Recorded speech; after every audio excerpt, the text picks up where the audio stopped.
positions of hopelessness and helplessness. The government gives them the drugs, builds bigger prisons, passes a 3-strike law, and then wants us to sing God Bless America. No, no, no, not God Bless America.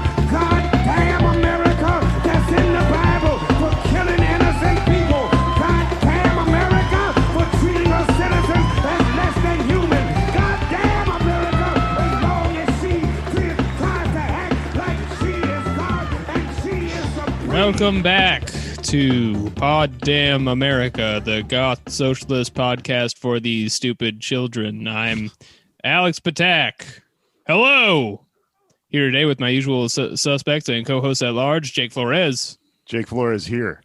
And Anders Lee. Anders Lee here. You stole my catchphrase, Jake. I did. Only one. And we will be looking into that coming up. Good. But I bet you're Get a team on listening and you're asking yourself, because you haven't read the episode title, well, Jake is here and Anders is here. Who else is here? Well, we have a special surprise for you. Guest on the podcast and author of the Jakarta Method, we have Vincent Bevins today. Welcome to the show. Thank you for having me. Okay, so this is kind of what I'm going for here. I'm looking to do a CIA episode.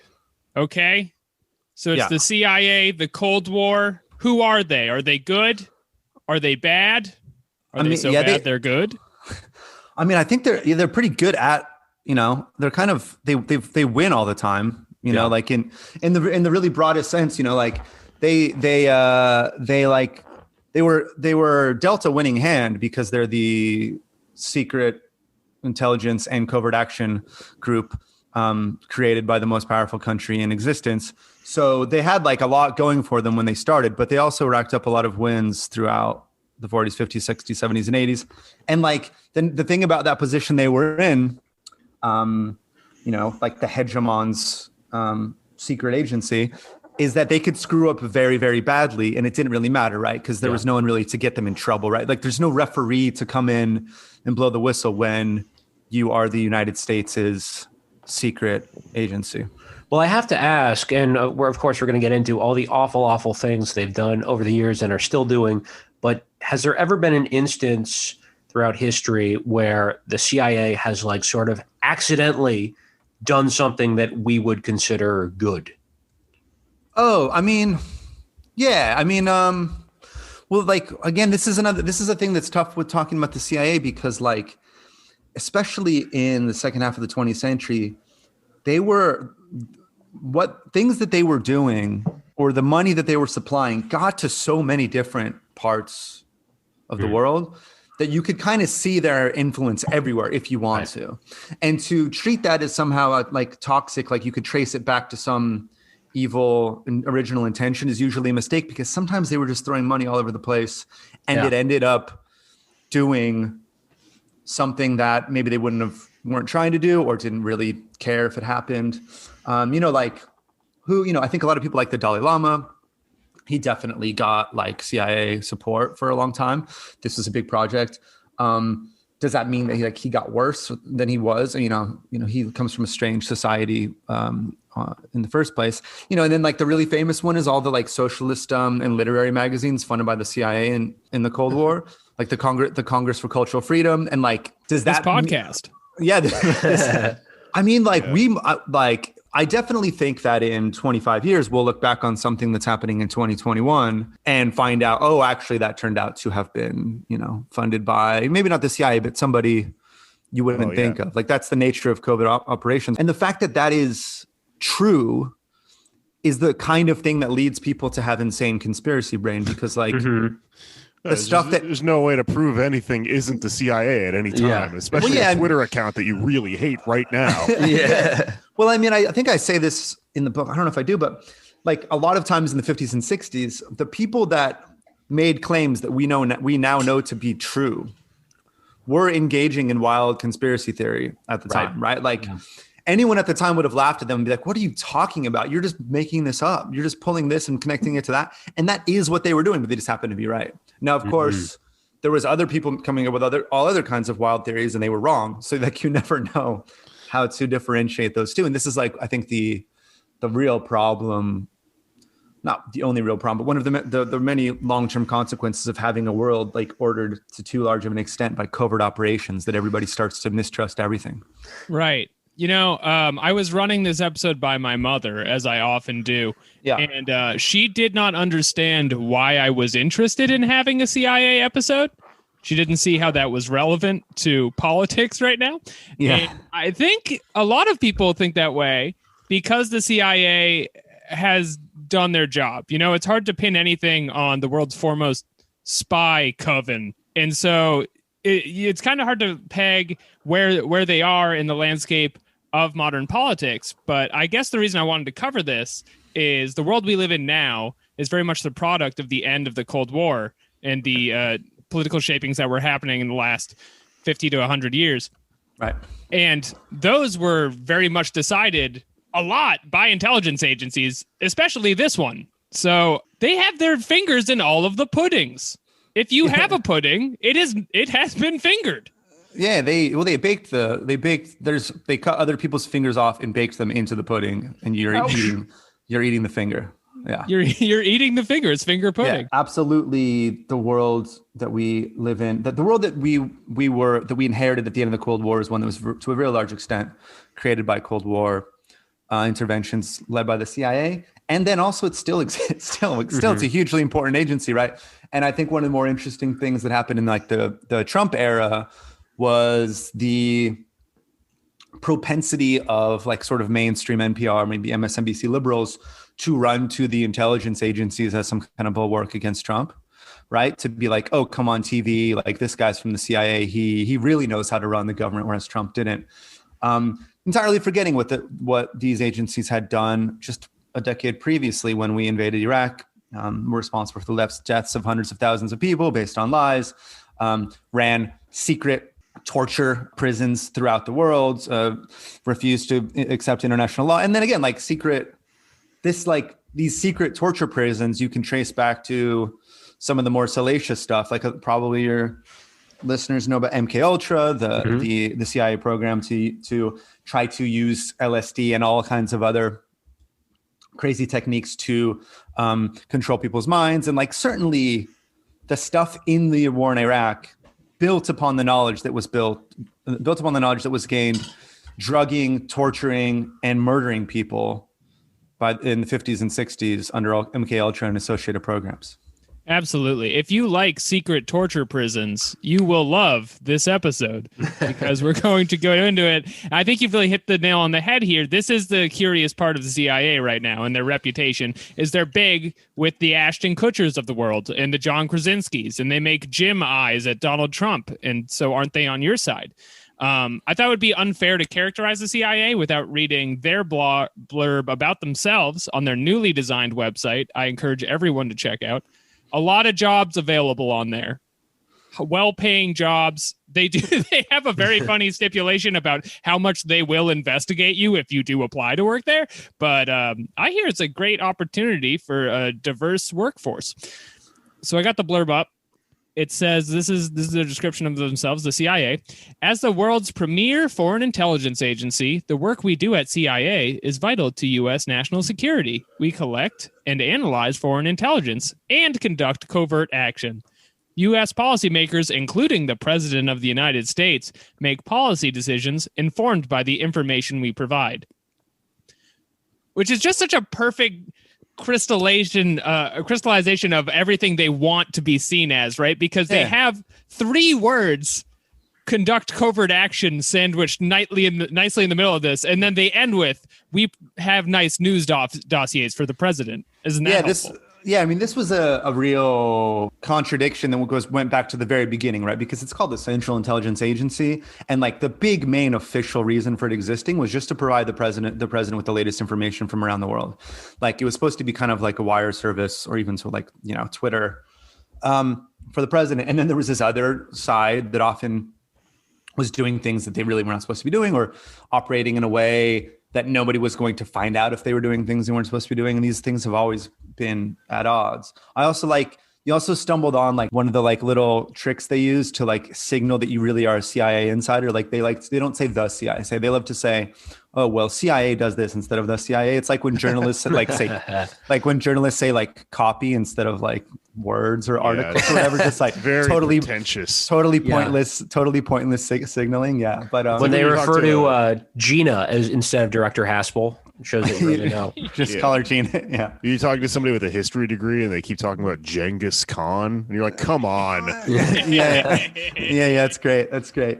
Yeah. Or like deck, head deck, or like instead of head, like instead of just saying headline, the journalists write HED, like to show off that they're in the club, Yeah.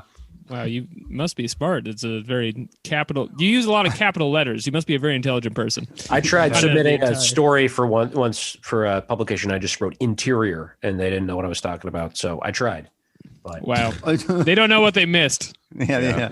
That should have worked. I have a little blurb here about the actual creation of the CIA. So the CIA comes as a development after the OSS in World War II, and they're officially put into law in 1947 in the National Security Act, which authorizes the CIA to carry out, quote, functions and duties related to intelligence affecting national security and use all appropriate methods in that pursuit.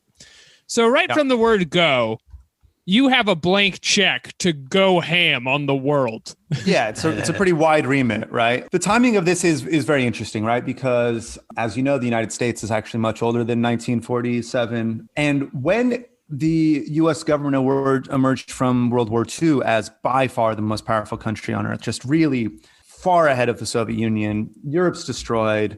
The formerly colonized peoples of the global South just picking up the pieces as well.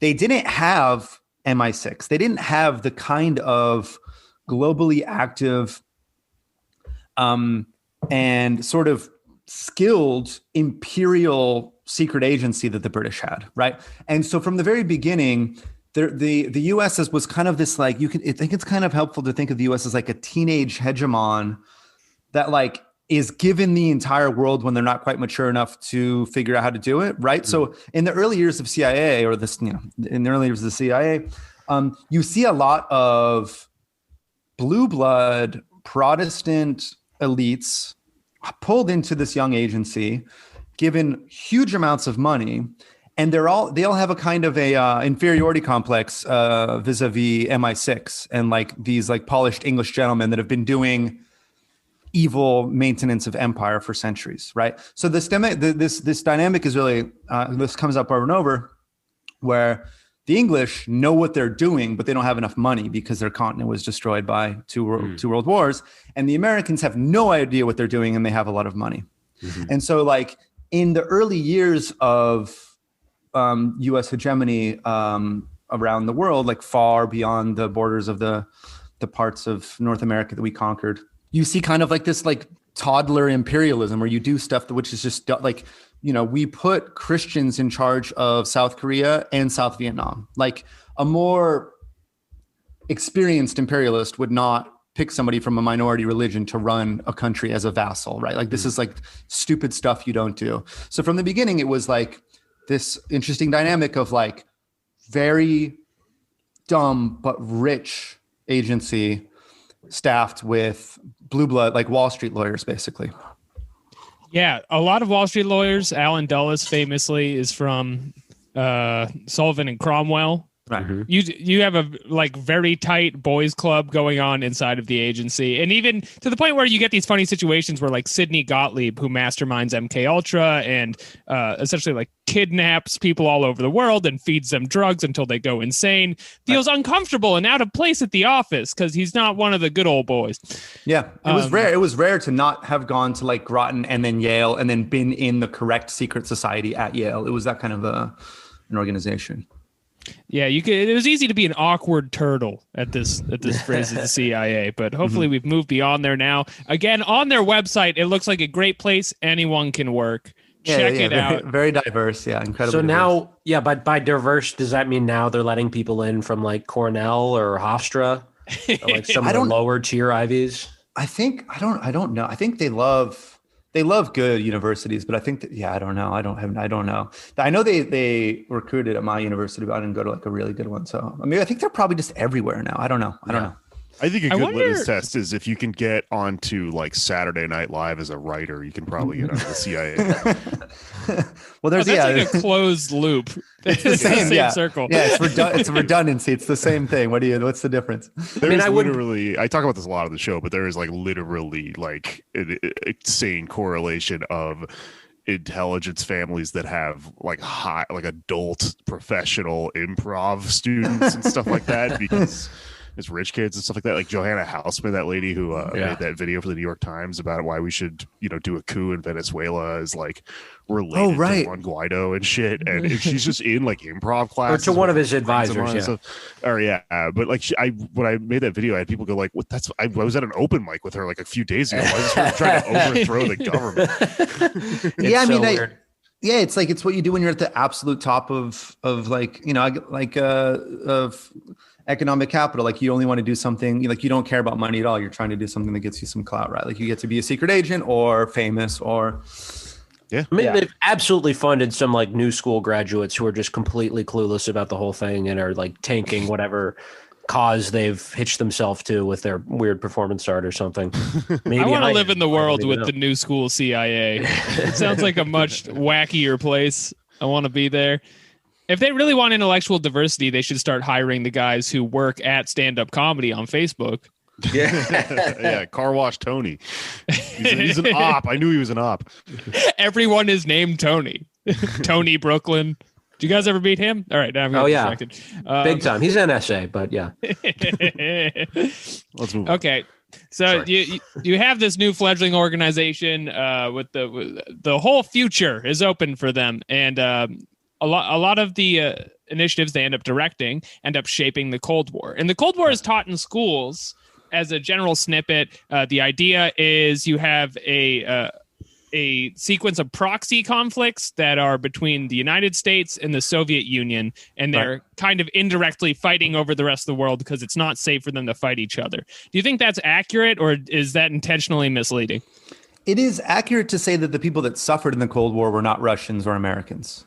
But I think that it is a bit misleading, if often left unsaid, to assume that there was a symmetry between the United States and the Soviet Union in their power at the beginning of the Cold War and what they wanted. So, as I said, the Soviet Union was much less powerful than the United States. The Soviet Union had lost huge amounts of people to the Nazis. Stalin, while being obviously a very ruthless and cynical leader, understood how weak he was. He also actually really believed that capitalism would lead the Western imperialist powers to go to war with each other and destroy themselves on his own. He did not think he needed to do anything. He did not have this idea that I'm going to go out and antagonize the West or conquer the whole world. He ended up solidifying his position, of course, in Central Europe and forcing a version of Stalinist communism on the countries of the Warsaw Pact, like, East Germany, Poland, But it was not the case that he was trying to destroy America.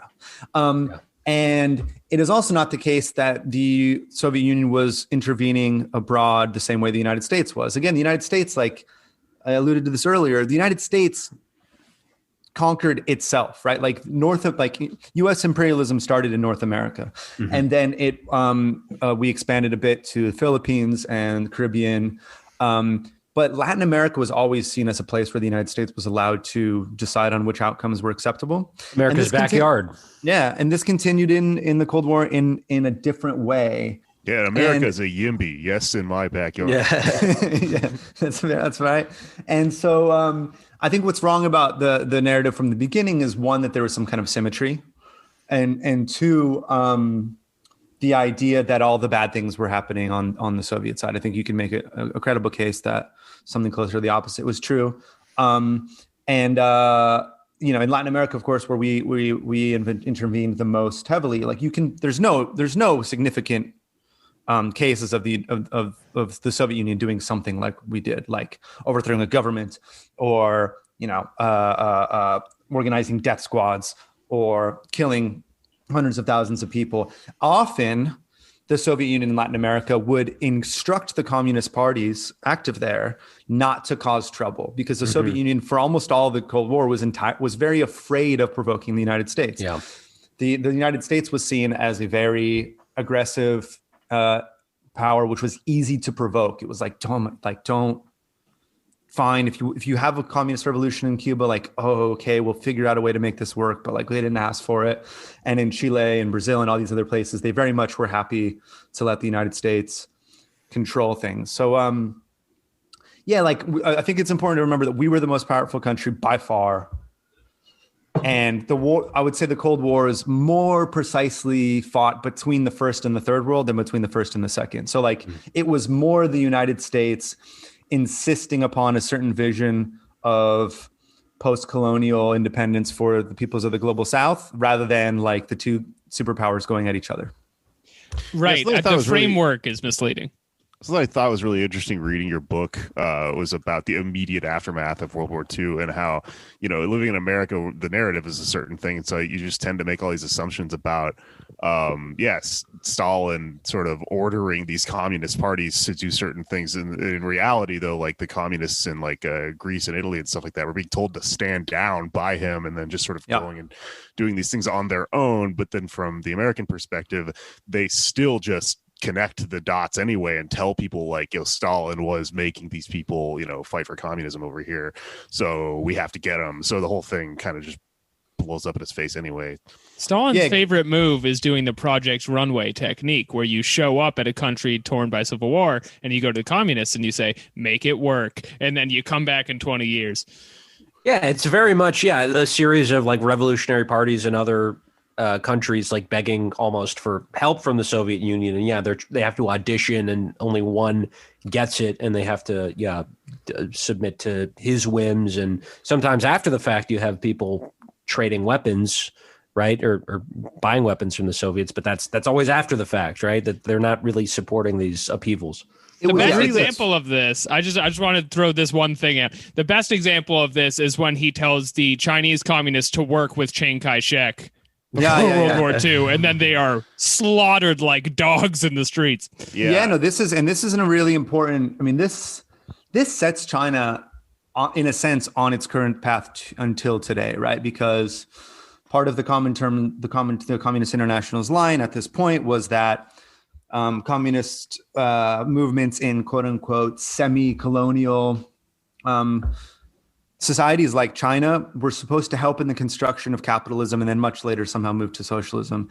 And, the communists in China work with the nationalists, and they're slaughtered. They kill perhaps 1 million people. And that changes who Mao is and what the Chinese Communist Party decides to be, because they decide like, no, we're going to be very wary of this possibility happening ever again. And like this kind of self-defensiveness, if you want to be like cynical or very radical, is perhaps why they still exist, and people like the Indonesian communists do not, right? Like, and even after World War II, Stalin was not excited about Mao clearly like on the way to winning the Chinese Civil War. He was not like coming in to try to take China. He was acting very cautiously. I mean, in a sense, this is part of what Stalinism is treating the communist movement essentially as the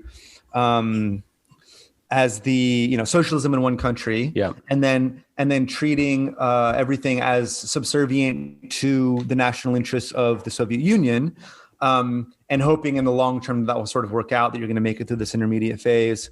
But often, like you said, turning away when the Greek leftists are like want to keep fighting the British and the monarchy, but then Stalin just says, no, like I made a deal with the West, and like that's not your place in history. Like let them kill you. Yeah, you get into this. Sorry, you go, Jake. I was going to say when you get to Stalin saying like, oh, it's not worth it because they're going to call me a communist, like or they're going to link us together. It just kind of oddly reminded me of like the Democrats when they say like, oh, we can't do $15 an hour because they're going to call you a communist. It's like, well, they're going to call you a communist anyway. And with this Stalin in this particular situation, if you go back in time, you'd want to tell them like they're going to attack you anyway. This was I mean, like we don't have like good sourcing on this, but some Russian historians about Stalin from 1945 to 1949 indicate that he was surprised. Like he did what he thought he followed the deal. And he was very shocked to find out that the Americans just pretended that he didn't. Well, there's so many instances of that throughout history. You could, I mean, cue like Gaddafi or whatever, you know? Yeah. Right. Yeah. And I mean, if you want to be a like really realistic, like in the like the foreign policy or like the international realist school about all this, like the United States had more power after World War II. And they just sort of like took a bunch of steps forward into this vacuum that was created by World War II because they hadn't been torn apart the way that Europe had.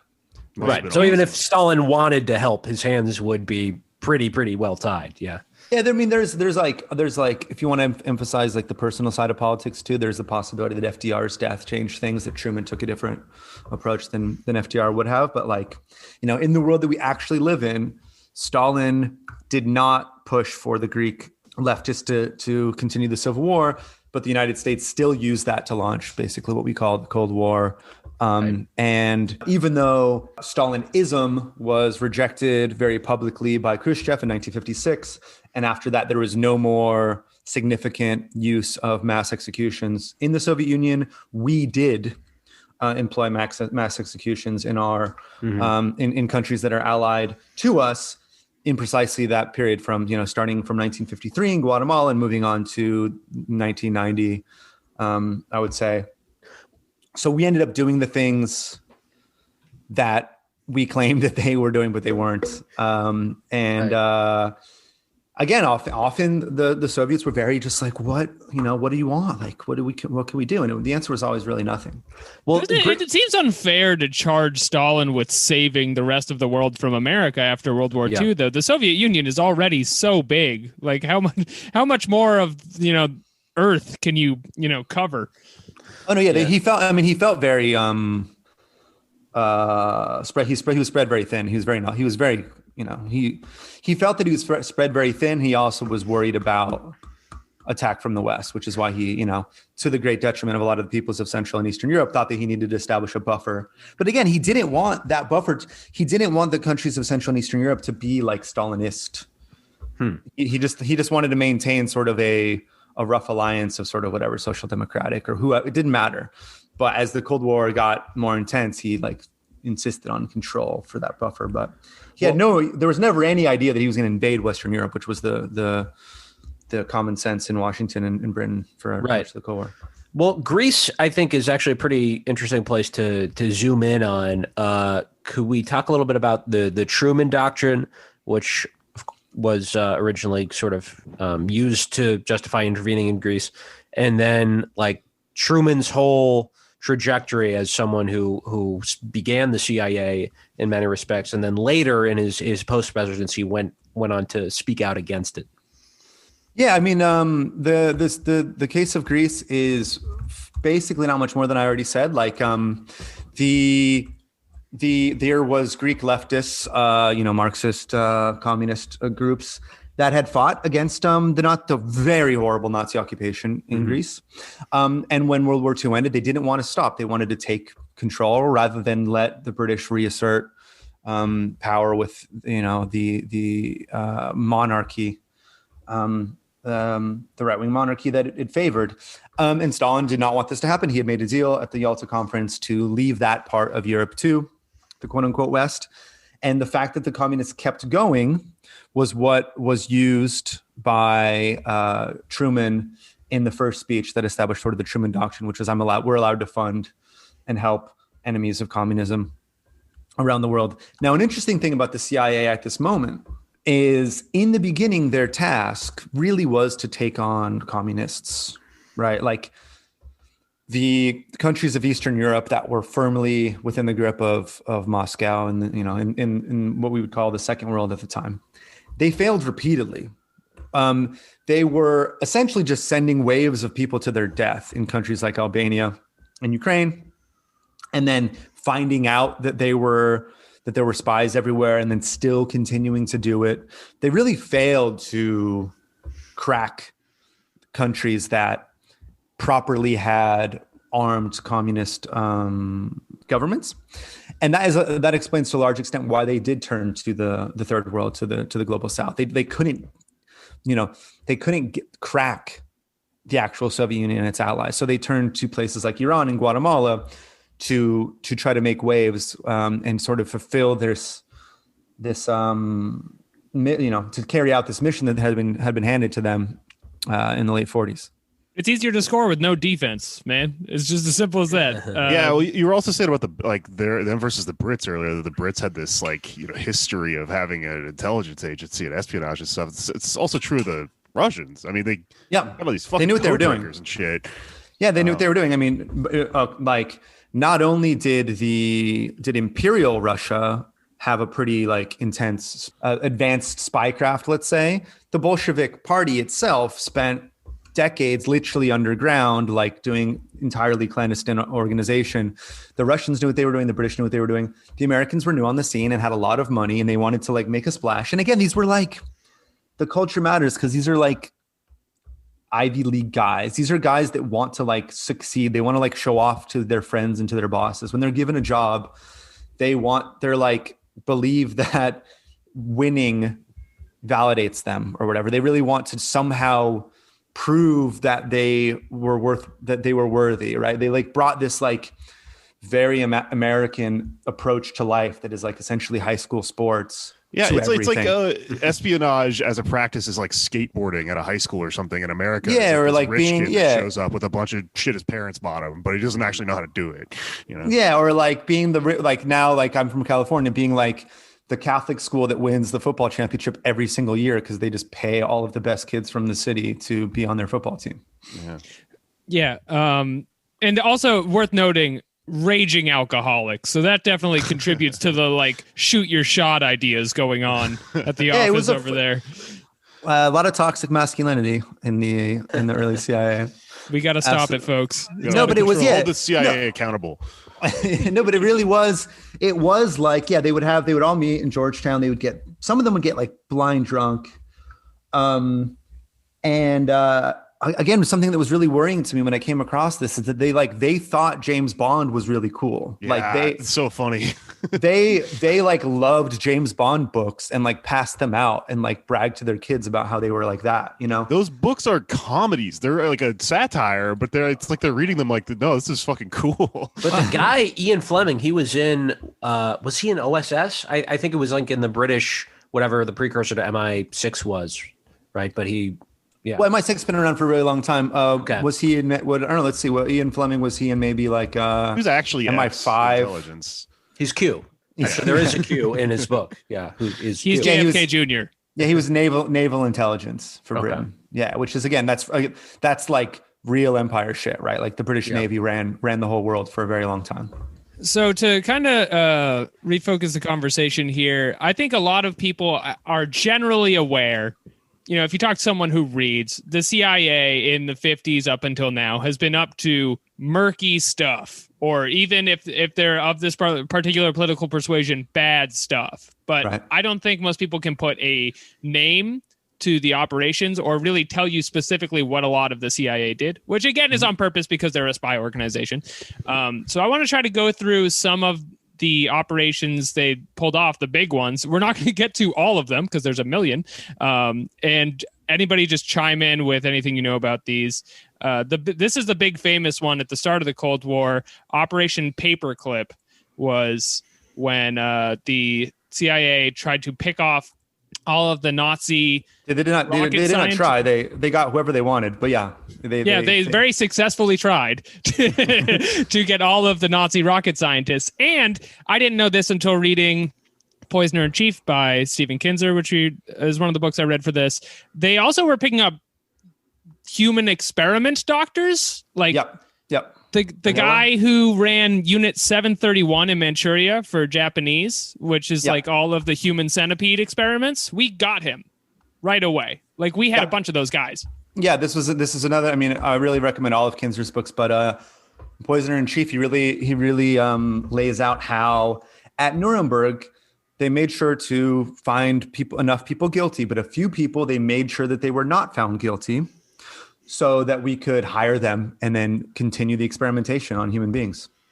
Damn. Right, because it's the story is often sold like, oh, we needed them for their rockets, so we could have supremacy for military and space. But it's not just that, because their work directly gets transported over to the MK Ultra program later, and then we are essentially, with United States taxpayer money, running our own Nazi experiments with our government and torturing people to death, like a lot of people around the world. So there's black sites in Germany. There's one.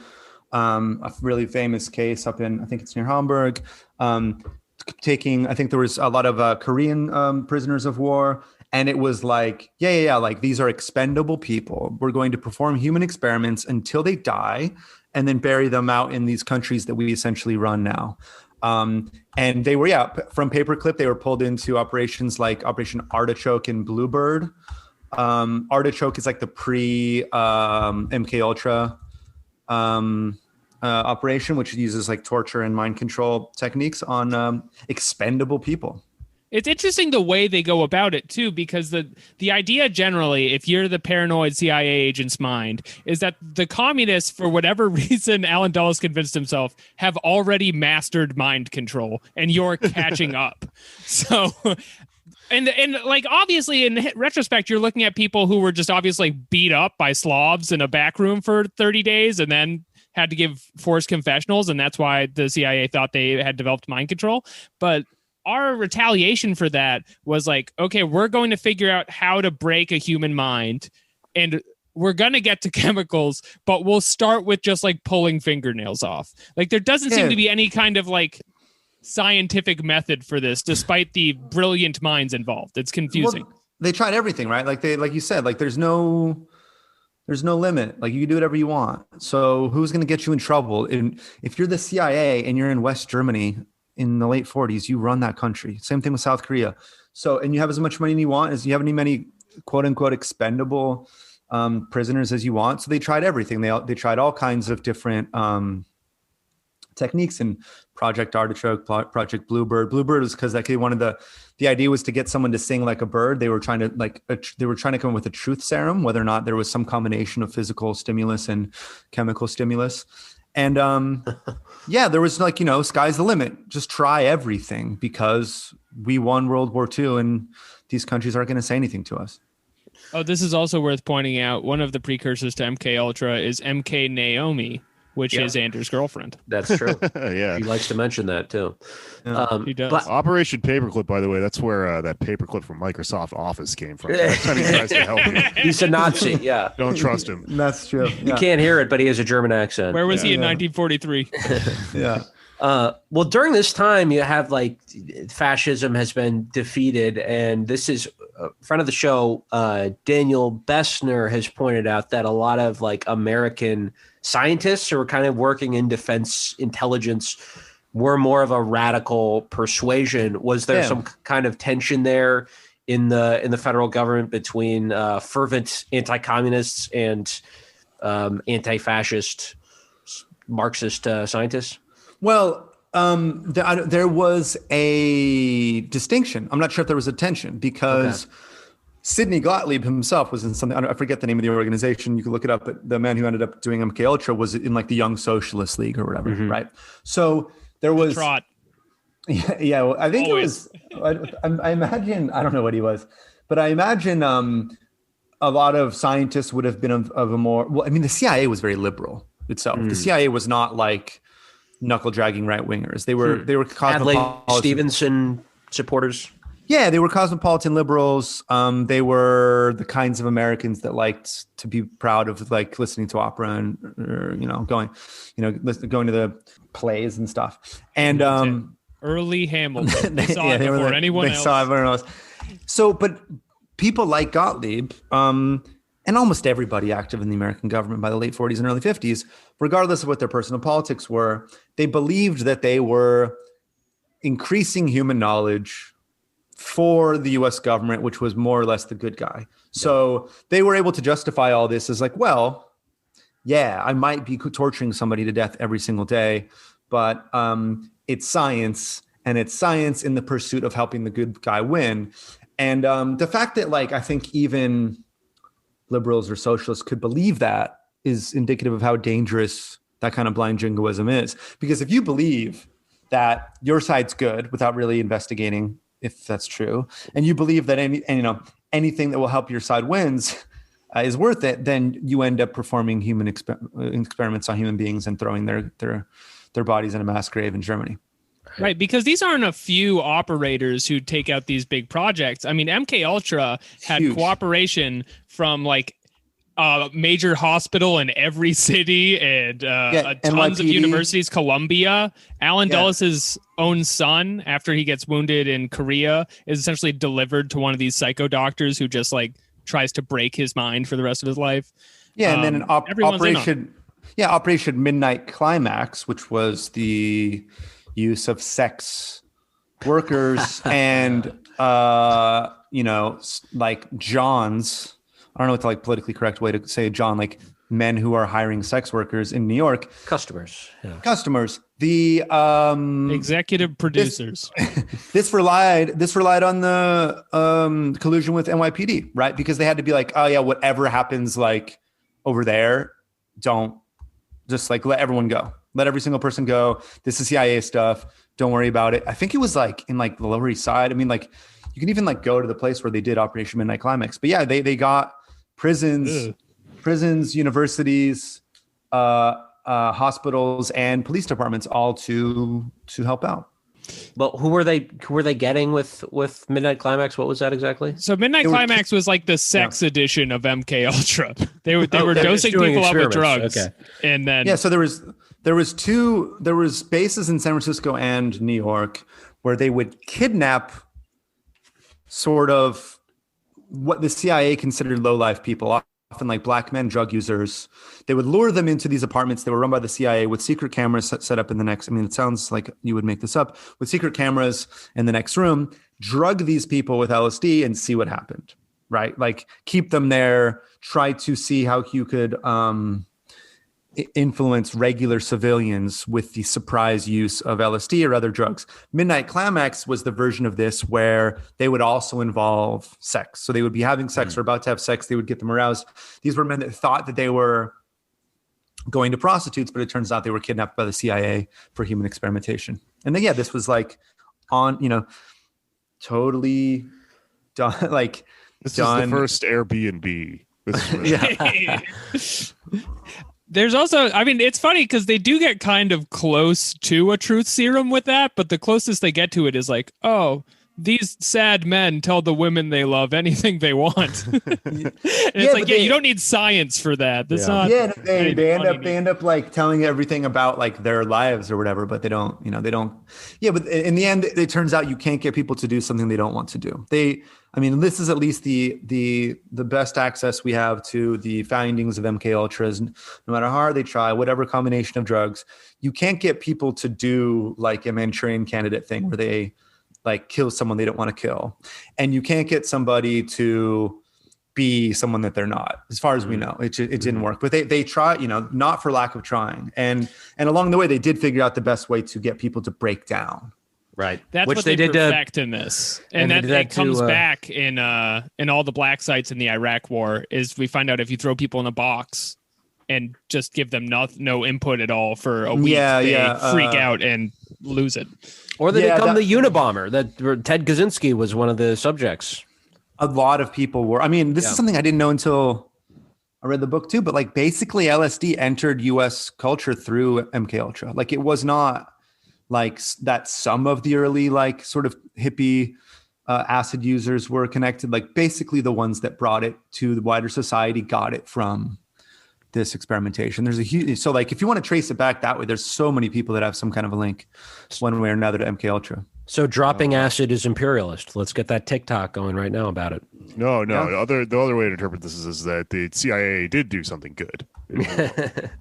I think John Lennon said something like this. He said something like, we must always remember to thank the CIA and Army for LSD. That's why they brought out LSD to control people, and what they did was give us freedom. Sometimes it works in mysterious ways, but it sure as hell performs them. Again, like seems kind of dumb, but I think he did say that. Yeah, literally. What a trip, man.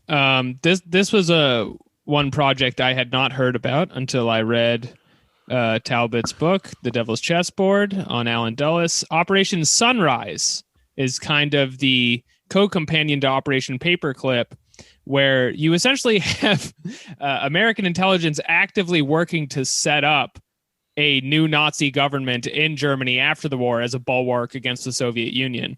So at that point, you're wondering, like, why do we even have an intelligence agency to go to war with these Nazis if all they're doing is helping them the entire time? Yeah, I mean, that would assume that the point is not power, that is some sort of an ideological goal. So if the point is just to maximize U.S. influence, very cynically and coldly, then like it doesn't really matter what the flavor of the government is, right? Like, who was it that said this? Like, I think it was Truman himself, or like when he was in Congress, he said, if it looks like the Russians are winning, we should hope they win. And if it looks like the Nazis are winning, we should hope they win. But, as long as many of them get killed as possible. So, there was very like, we ended up fighting the Nazis. But in 1935, you wouldn't have looked at the United States and said, oh, that's a country that definitely hates Nazism. For sure, yeah. Right. And it is kind of both flavors, right? Because it is practical political power, but then the Dulleses themselves are extremely ideologically tied up with the Nazis. John Foster Dulles, there's this funny little anecdote in the book where in the late 30s, he's still working on his Wall Street board, and they have an official announcement that they're no longer allowed to sign documents Heil Hitler at the end with their German client, and he cries Political in the meeting. correctness gone mad. Yeah, this is this is muffling. Yeah, this is unbelievable. I can't say anything anymore. Culture. Campus culture. I know that a lot of people really people really like to look at Dulles because he ended up being an incredibly powerful figure in the CIA. And yeah, like a lot of, if you were in Central Europe during World War II, you were often like, a lot of the OSS guys were like palling around with like kings and queens and the old like literal reactionary right wing, right? So he definitely did not, there was no commitment ideologically to like an anti-fascist popular front amongst these guys in World War II. It's also weird because reading about Alan Dulles, we're on a first name basis, his personal experience in World War II, he spends a lot of it just kind of hanging out in Bern, Switzerland. Yeah. So you have the rest of Europe on fire, then this guy just having cocktail night at his chateau with the other spies. Yeah. So Operation Sunrise kind of blew my mind. And then there's all of the very direct inputs of American power onto the third world that all have their own cute names. The overthrow of the Mossadegh regime in Iran is called Operation Ajax. Yep. You have Indonesia, which you talk about at length in your book. And some of these countries have a less direct intelligence manipulation than other ones. Could you talk a little bit about Indonesia and Brazil and the transformations they went through? Yeah, I think it's really important to remember that, like, to claim as I do that U.S. intervention in the global South in the 20th century was incredibly important does not mean that the U.S. was like literally pulling strings and like having direct control over every individual actor. Like the hegemon shapes the playing field and defines the rules, but doesn't make all the moves, right? So in some cases you have really obvious and sort of chaotic intervention, and the early ones like Ajax in Iran and then PB success in Guatemala in 54 are pretty good examples of this. So like Iran was to a large extent powered by the British, who were traditional powers in this region and often wanted to keep control of the oil. But then the US came in, hiring pro wrestlers and like street thugs to just like create chaos and eventually overthrow democracy. In Guatemala, there was the CIA organizing like a kind of a fake rebel force over the border, and they were bombing the palace in Guatemala City, but like with fake bombs to create fear and confusion. Yeah, and that was when there was like to kind of sell that back to the United States. I just watched a documentary about this. Edward Bernays, who's the nephew of Sigmund Freud and invented the field of PR. He invented the field of PR? Public relations, yeah, like focus groups. He came up with the word. At least according to Adam Curtis. Sorry, I'm done. No, that sounds absolutely right. No, that sounds absolutely right. Like this, there was a huge confluence of like early like mass media publicity, PR agencies, and like foreign policy. Like for sure, to prepare the ground for the coup in Guatemala, United Fruit Company use sort of like modern press relations techniques to get a bunch of journalists on junkets down to Guatemala, show them what they wanted to see, and successfully get articles into publications like Time saying that, Guatemala is about to fall to the communists, and whip up sort of political will for these interventions. There was all like, they were using these techniques right from the beginning. Right. And it also goes back to, the sort of the ruling class element, and what the CIA is really designed to do is to be a tool of the ruling class. John Foster Dulles was a lawyer for UFCO, United Fruit Company. So it's just a very small clique of people who are basically trying to control the world. Yeah. And now he has his own airport. Yeah. Oh yeah. Washington DC is a strange place to be after like doing the kind of work I've been doing the last couple of years. But even if you say ruling class, but even if you have sort of a like very mainstream liberal interpretation of the US government, everybody sort of agrees that in liberal capitalism, the state is porous to powerful domestic economic forces. And so big companies with a lot of money and a lot of social connections have a huge ability to influence foreign policy. So it's interesting to see that you end up getting to the same place, whether you take sort of like a radical critique or you use the sort of mainstream understanding of liberal capitalism. We're like, economic freedom means that the companies with a lot of money get to have their say. And it still ends up meaning that to a very large extent, the decisions made by the US foreign policy apparatus are shaped by the biggest, most and best organized companies. And those tend to be like commodities importers and oil companies and things like that. No, yeah, I tend to think the state is like the balance of class forces. It's just the balance is way out of whack. It's the one class who decides things and not the other. So through the 50s and 70s, I mean, like the entire beginning of the Cold War, the CIA is kind of trying a little bit of everything out, and then they really solidify what works, and what works is media manipulation, which they pioneer with Operation Mockingbird. Get everybody in the news to back you up, and you're never wrong. They find out that mass executions work, which they aren't the first people to do mass executions, but in the modern era, these are the guys who make that happen for most of the time. There are innovations even in this field. It's really horrible, but it's not just going to a village and killing everybody. What you see sort of perfected as a technology, and we don't have direct evidence of this, but I think what we do have is strongly suggestive that they learn slowly that disappearing people is a more effective way of carrying out political terror, because if you arrest people and then their family and friends don't know what's happened to them, they are far less likely to rise up. And so you see this happening increasingly after it sort of works in one place. And this is one of the main things that in Indonesia, 1965, I think inspires copycats elsewhere. But it is like, yeah, everyone, you know, all empires have killed people, but like you can actually watch the arrival of a certain technology of killing people in the second half of the 20th century. Right. And so as we round out here, I guess the question I have that I want to reserve for a smarter person, you know, of like you, for example, I don't mean then you, like it's a weird nag. Like, yeah, I'm waiting for a better guest to ask this question. Yeah, no, please. No, I don't know. I guess the question I have after reading a bunch of these books, which definitely have a particular slant against the CIA, as many of us do, is, you know, how much of their side of the situation was based in the real world? Would second world, like communist intelligence, have taken over the world without the CIA? You know, were they a nefarious threat to freedom in certain ways? I know we're communists here on the show, but like intelligence agencies are their own animal and institution that's, you know, pretty new in world history.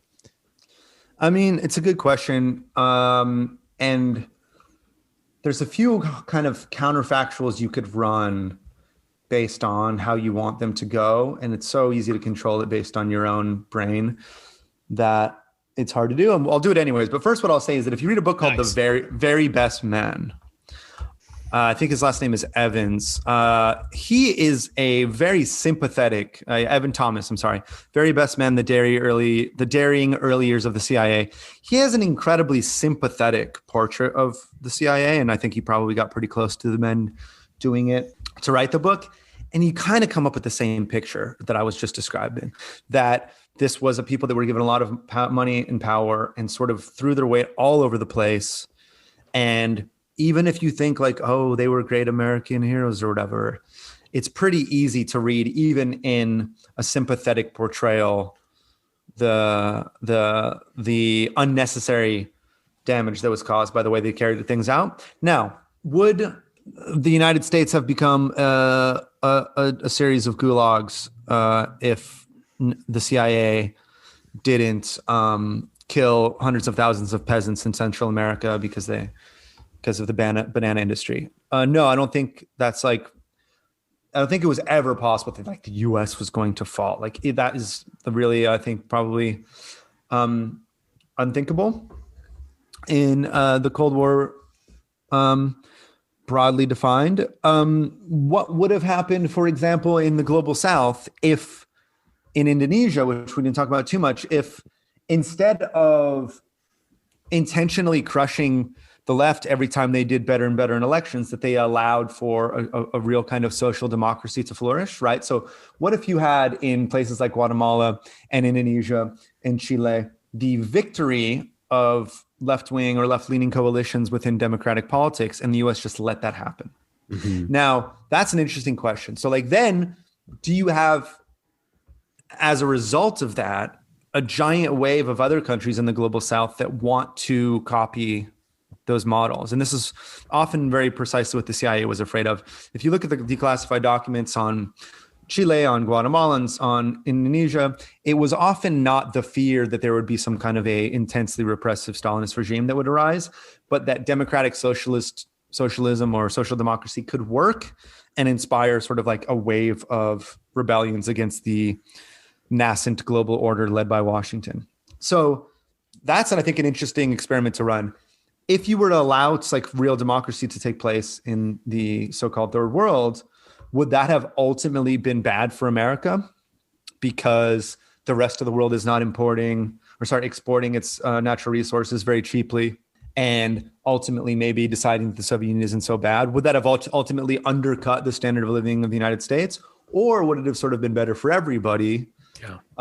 That is really hard to say. But the idea that like, there's no evidence ever that like that Stalin or Khrushchev or Brezhnev were just like really just holding back, waiting for the United States to be weak so they could just take over more of the world. I don't think that was the way it was going to go.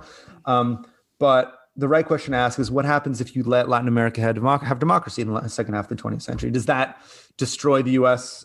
as a hegemon? And if so, that means that the position as hegemon that we have is sort of entirely undeserved. Or would it have even made the whole global system more robust and sort of like a better world for everyone? Well, I think you can make a pretty convincing case just based on wealth inequality in America alone that all of this extra cash we strip from the third world mostly just stays hidden underground in banks around the world anyway. And although you have, I guess, a smaller GDP and a smaller economy, the real world inputs of it, I mean, you would still be the winner of World War II. You'd still have a living society. I have a hard time imagining any kind of apocalypse disaster happening to the United States because, Mexico is a social democracy now. Yeah. And go on.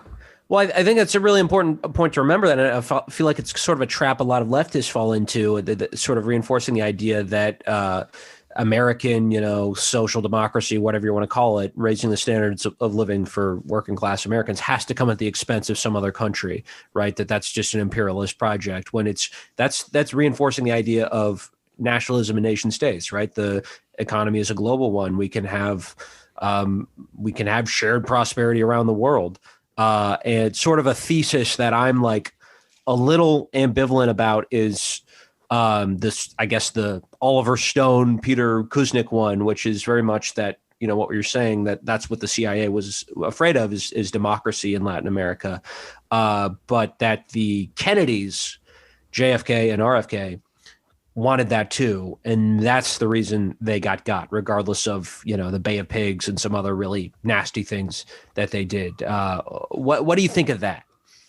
I think I agree that it's a really important point that there's not really a lot of evidence that the United States as a people is benefiting from the economic and military power that the country has. And a lot of the Indonesians I met that like were growing up in the 50s and 60s, when they like went to America for the first time, they're like, what? Like number one, they're like, whoa, it's even more racist than I thought. And number two, they would say, wait, this is like the richest society in history. Like this is not really that great. I expected it would be a lot better.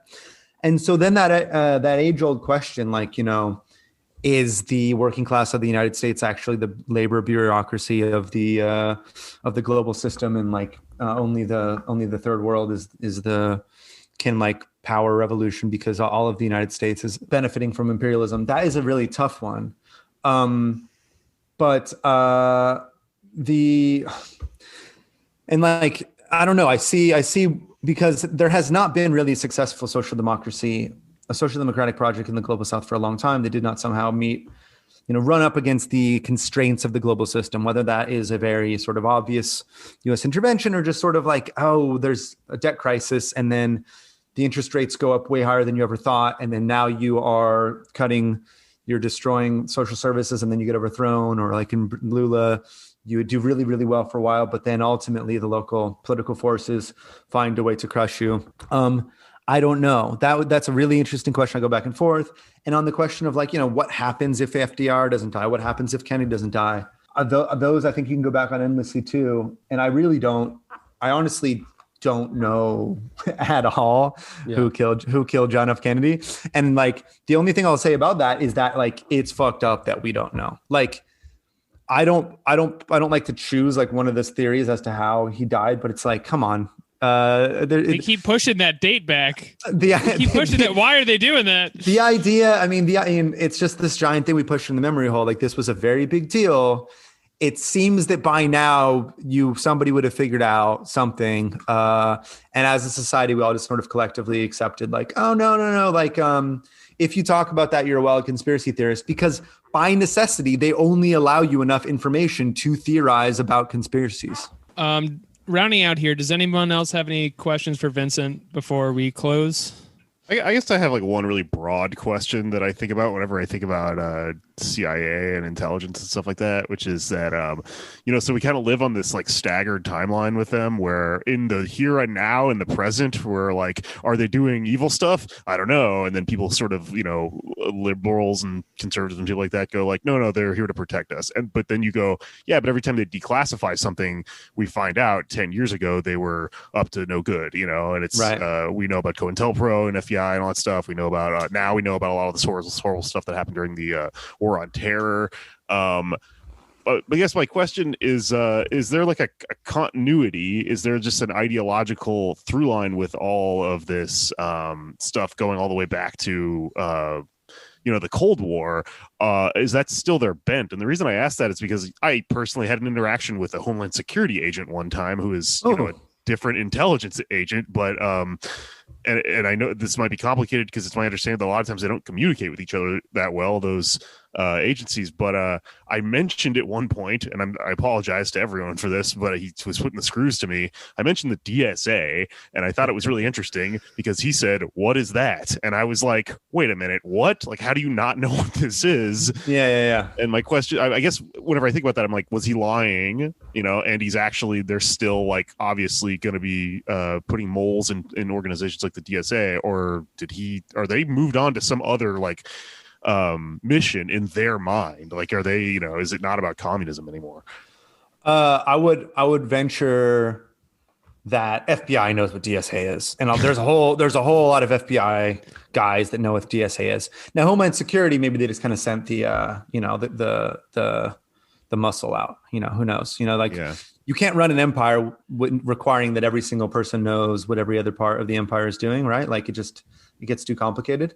Like a storm, it's like saying like the stormtrooper like invading like I haven't seen Star. You know what I'm talking about? Like I've seen the metaphor. Yeah, who would know who Yoda is? Every Tatooine or whatever. Are they going to know that they're about to blow up that other planet back on the Death Star? Probably not. But like they'll have to deal with it when they find out. And and what I always say when I think that dynamic, that like weird staggered timeline, as you put it, is like important, but also so maddening, right? Because everything indicates that we're going to find out in 2031 that in 2021 they were doing stuff just as bad as 2001 and 1991 and 1981. But if you say that stuff in 2021, you're sort of by definition a crank, right? Yeah, because like, what are you just going to make up stuff and just hope it's the right stuff, right? And the answer I always give when people talk about like, well, it's Cold War, isn't the Cold War over? Well, I say is that like, look, like the Soviet Union stopped existing, right? The other side in that battle went away. Like there's like a tiny piece of it that still exists in Russia. Some of those organizations were reintegrated, but in general, all that stuff, at least formally, was dissolved. None of that happened on the other side, right? Like there is a direct line from 1950 to 2021 in the CIA.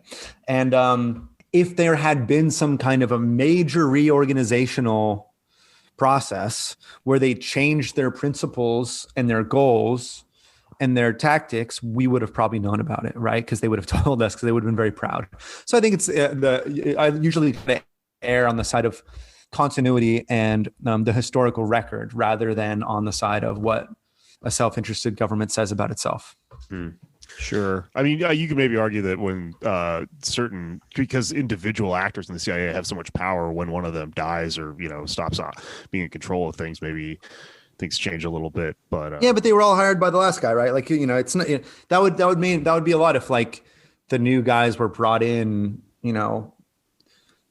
in the way that Congress is elected or whatever. Well, they were hired from the website, as we discussed. Yeah, it's a great website. Check it out. Great, a lot of opportunities. Great graphic design. Looks like some really cool guys. Yeah, I mean, if we're gonna have an intelligence bureaucracy, I think it should be elected. But I guess the question I would close with, I guess for the group, is what if you don't have it? Right? What if we don't have it? And why do we have to have it? Do we replace it with anything? Do we even really need any sort of national bureaucracy for intelligence at all? No, I think intelligence, absolutely. I think any well-run state should be doing as much as possible to know as much as possible, right? Absolutely. Then the question of, should we have this particular agency with its horrible reputation, its horrible history of causing human suffering around the world, should we have them doing covert operations to engineer outcomes in other political systems around the world, given what we know about the long-term effects of those operations? I think that's an entirely different question.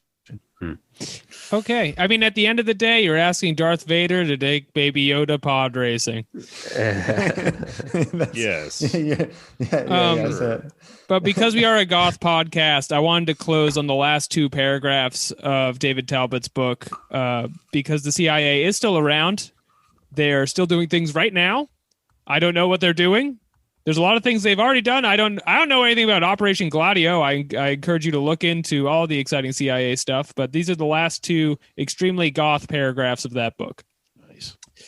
Today, other faceless security bureaucrats continue to carry on Dulles' work, playing God with drone strikes from above and utilizing Orwellian surveillance technology that Dulles could only have dreamed about, with little understanding of the debt they owe the founding father of American intelligence. Dead for nearly half a century, Dulles' shadow still darkens the land.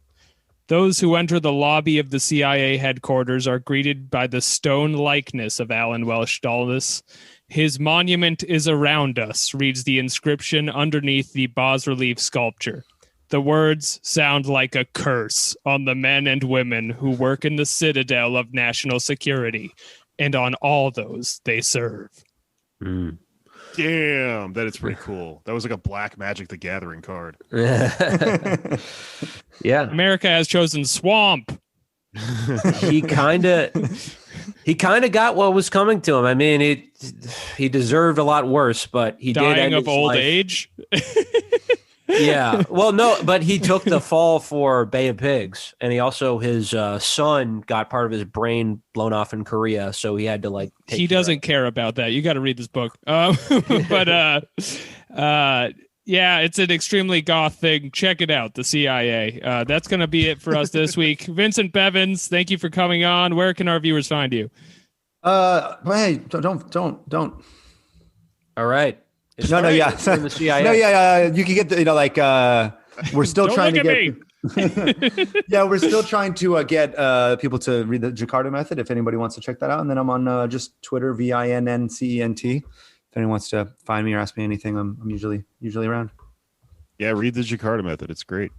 I'm reading it right now. Go read it. It's great. You can find me on Twitter at Patak Jokes. Anders, where can people find you? At Anders Lee here on Twitter. I'm at Feral Jokes on everything. It's an anagram for my name. Our Patreon is patreon.com/PodDamnAmerica. We do bonus episodes every week. You know how podcasts work. We have merch, Big Cartel website. It's in our bio and shit on Twitter and everything. My other podcast. Yeah, and we have a bonus episode about the Iranian coup, starring Kermit Roosevelt. Yeah, go back and listen to that. Yeah. All kinds of stuff back there. Yeah. A Punisher episode. You know, he got out of the coup game, right? They tried to get him to do Guatemala in '54, and he said, "Oh, I don't want to." He was too depressed, right? Something like that. Yeah, he said like we should only do. He had like, well, like this is like everyone that said these reasonable things just got fired. He said, well, like we shouldn't do it if people don't want it because it'll blow up eventually, and that's exactly what happened. Right, and yes, and I forgot to mention too, real quick, Truman. In his later days was like, the CIA has gone off the reservation. They're doing too much shit. And Dulles came to his house in Missouri and tried to talk him out of it and like get him to renege. And then he didn't. And Dulles just went to the press and was like, yeah, he's confused. He doesn't know what's going on. He's a confused man. Draw from Corncob Pipe. Yeah. Check out all of those things. And hey, Twitch. Have a great week. We also have a Twitch. We gotta hype that. Oh, right. Yeah, we're doing stuff on Twitch. That's it. Yeah, check out the Twitch /PodDamnAmerica. And that's it for this week. It's finished. It's finished. finished.